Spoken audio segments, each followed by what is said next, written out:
Bible इसको कहती है सीड यानी बीज, और बाइबल कहती है सोर्ड यानी तलवार। It's a seed and a sword. तलवार से जो शैतान की तरफ से उसको नाश कर दो, और जो परमेश्वर के वचन आपकी जिंदगी बनाने वाले हैं उनको बीजों की तरह अपने हृदय में बो। With the sword, destroy what the devil is bringing against you, and with the seed, plant what the Lord wants to build in your life. Okay, फिर से मैं पढ़ता हूं। मैंने अपना वचन तेरे मुंह में डाला और तुझे जातियों का अधिकारी बनाया है। I have put my word in your mouth and I have made you an authority over nations. क्योंकि कई लोग कहते हैं हमारा काम तो है, हम केवल प्रार्थना करेंगे, परमेश्वर करेगा। Because some people say our job is to just pray and God will do something. आगे मैं इस पे बहुत टीचिंग बनाने वाला हूँ एक, ठीक है। मैं वो करना नहीं चाहता था, पर जब छेड़ता रहेगा कोई तो फिर वचन से बनाना पड़ेगा।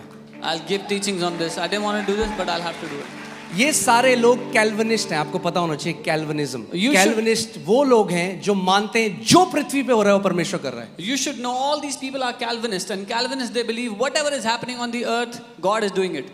और ये एक डिमोनिक डॉक्ट्रिन है। And this is a demonic doctrine. और इस डॉक्ट्रिन की वजह से इतने सारे मसीह लोग मर गए अपने समय से पहले। And because of क्योंकि जो हथियार परमेश्वर ने दिया उन्होंने उसका इस्तेमाल नहीं किया, क्योंकि उन्होंने कहा कि हमारा काम है, हम केवल भीख मांगेंगे, परमेश्वर को करना है तो करेगा, नहीं करना है तो नहीं करेगा। And because of this demonic doctrine, so many Christians died before their time because they believe that our job is to beg in prayer, and what God will do, He will do. What He will not do, He will not do. अब वो क्या कह रहा है? मैंने तुझे जातियों और राज्यों पर अधिकारी बनाया, उन्हें गिराने और ढा दे। तू गिराएगा, तू ढा देगा। कैसे? मेरे वचन जो तेरे मुंह में है। तू रोपेगा, तू बनाएगा। तू गिराएगा, तू ढा देगा। तू रोपेगा, तू बनाएगा। मैंने तुझे अधिकार दे दिया, अब जो अधिकार मैंने तुझे दिया उसका इस्तेमाल कर। Now God is saying, I have given you over, I have set you, I have made you authority over nations and over kingdoms. How? By putting my word in your mouth, so that you will root out and you will pull down, you will destroy and you will throw down, you will build and you will plant. अब सोचो,